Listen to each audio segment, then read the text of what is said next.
welcome to another edition of Driving Carelessly. Get your phone out. The show in which we turn on the radio and talk about whatever it is we find.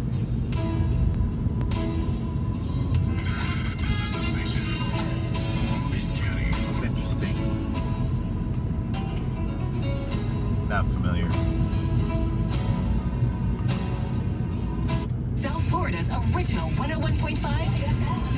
Fear, constant headaches, depression, suicidal thoughts, and financial ruin. Wow. She had to pawn her gold medals. She eventually got them back and got the surgery she needed with the help of the woman who became Scurry's wife. Turn that down. Scurry's wife. Who's Scurry? I guess her name is Scurry. I don't know that person. Let's see. First news. Oh, Live news. from NPR News. Well, I don't know if I want to talk about news. Let me be a little more truthful. I don't want to talk about news. So every time I hear this song, which is Africa by Toto, I think about the line, one of my favorites. I know that I must do what's right, sure as Kilimanjaro rises like Elbrus above the Serengeti. And I think about how the accents on the words Serengeti doesn't match the way we say it with the way they sing it. And I think about the band Toto, which I don't know much about, and I bet I would like a bunch of their other songs, but I have not researched it to hear what some of their other songs are. And I want to know why they're called Toto. The only reference to Toto I have is the dog in the Wizard of Oz, but it must mean something else somewhere, right?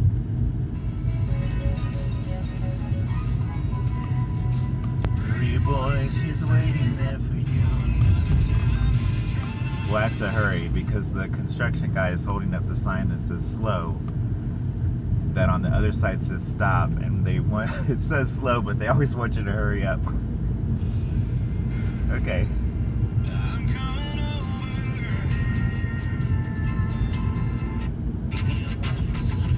All right.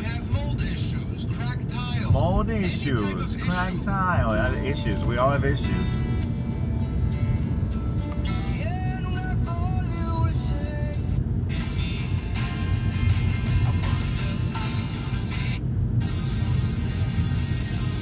Well, I can't find anything to riff upon and turn into a diatribe. Come on, gotta be something, right?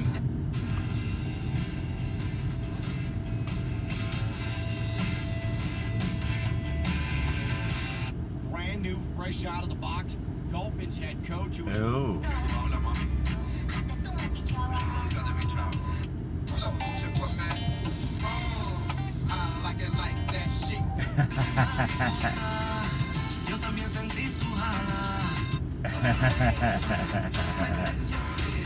Oh, this song has interesting history. So that's Ray Parker Jr., who I only know from this song. I seem to think Ray Parker Jr. Was his dad famous too? I don't know. So I know the name, and you know, I saw him a couple times from what this song's success, the theme from Ghostbusters. Who are you gonna call Ghostbusters?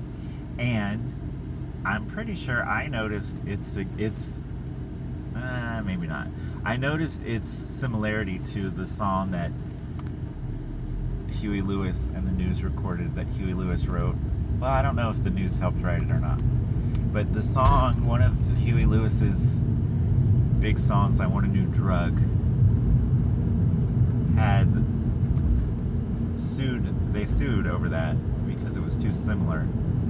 And it sure does beg the question, if I'm writing songs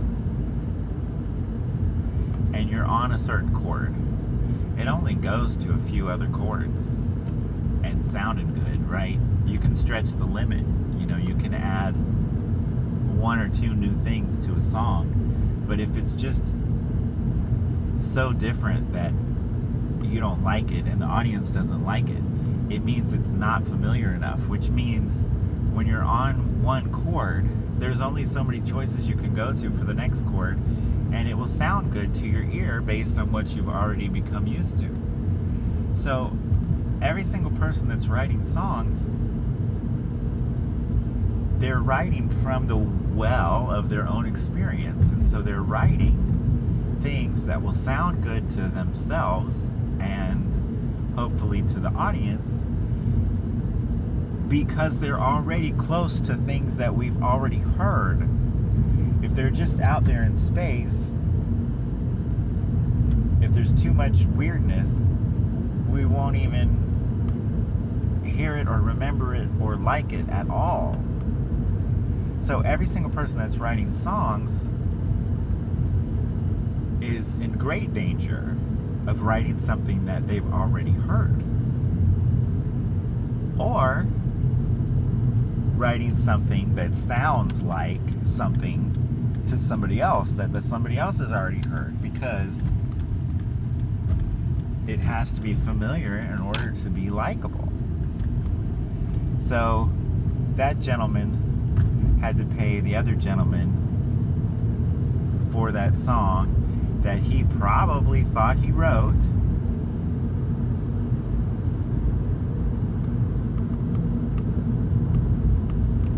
And I wonder if that success and then the snatching back of it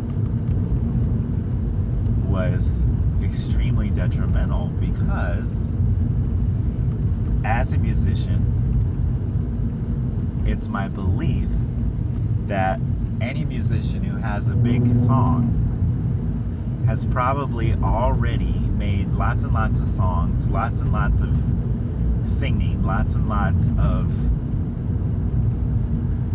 musical decisions. One seemingly random one zooms to the top of the charts. You don't know why that one took off. Well, obviously, if it's a movie soundtrack, that helps, right? But you don't know why the one that took off is more valuable than all of the other songs that you've sung or written or heard. And so this great success happens, but it feels like it's out of nowhere,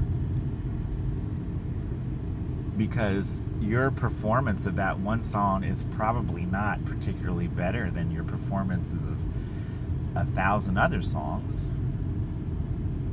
That one takes off. You feel somewhat compensated for the 1,000 songs that didn't take off. You feel lucky, and of course he put in a lot of work to get to that point, so you feel like you've been paid for what you've accomplished, and then it's snatched out from under you, and probably he didn't try to copy the other guy. I mean, who knows? But it probably feels like this big game of chance that there's no control over, and instead of continuing to just throw songs at the wall and see what sticks, that's probably very painful, and it probably just stopped. He's probably selling cars. I have absolutely no idea what the man's doing, what he did before, or how much money he had to pay Huey Lewis. But I'm just saying, as a musician, the price of success, the probability of success, the withdrawal of success. I mean, you know, everybody wants to be a one-hit wonder until they get one hit, and then they want to be a two-hit wonder.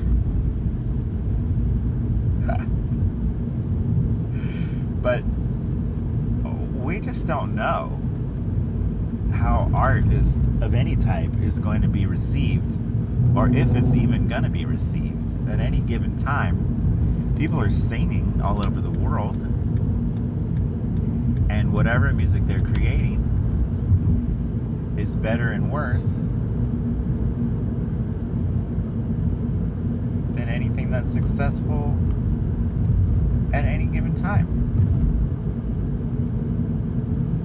So, the uncertainty of how art is received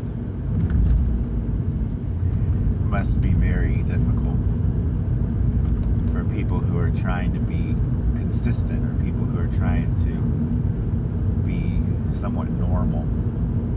Those of us who've decided, well,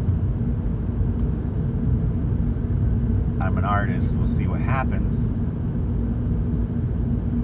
We have all those thoughts in the back of our heads, but we've given up the 9 to 5, meaning we've given up the fixed income and the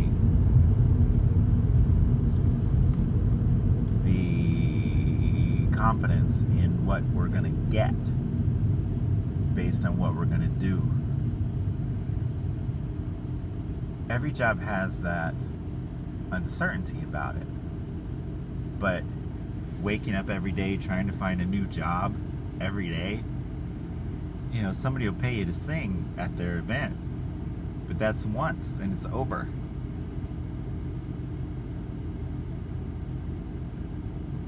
So anyway, that's my diatribe for today. This is about 11 and a half minutes we're approaching. It is a time that I'm waiting to hear about my latest audition. I just got the email that said, if we want to hear more, we'll let you know. Which is interesting. A lot of times you just never hear anything back, which is fine too. It seems like the market is glutted right now here in South Florida. There's more actors than there are roles, it seems, and I've done really well lately, so I'm not going to complain. But I don't have anything in the pipeline. So I was telling my friend yesterday, it's time for us to stand on the corner with a tin cup, and one of us will pretend to be blind and the other will pretend that they can't see, and we'll try to get some money that way. So anyway, happy summer. Got a 2-week job coming up that has nothing to do with art, but it won't be boring because it's only 2 weeks. So there you go, everybody. Alright, that's been another edition of Driving Perilously, the show in which we turn on the radio and talk about what it is that we find.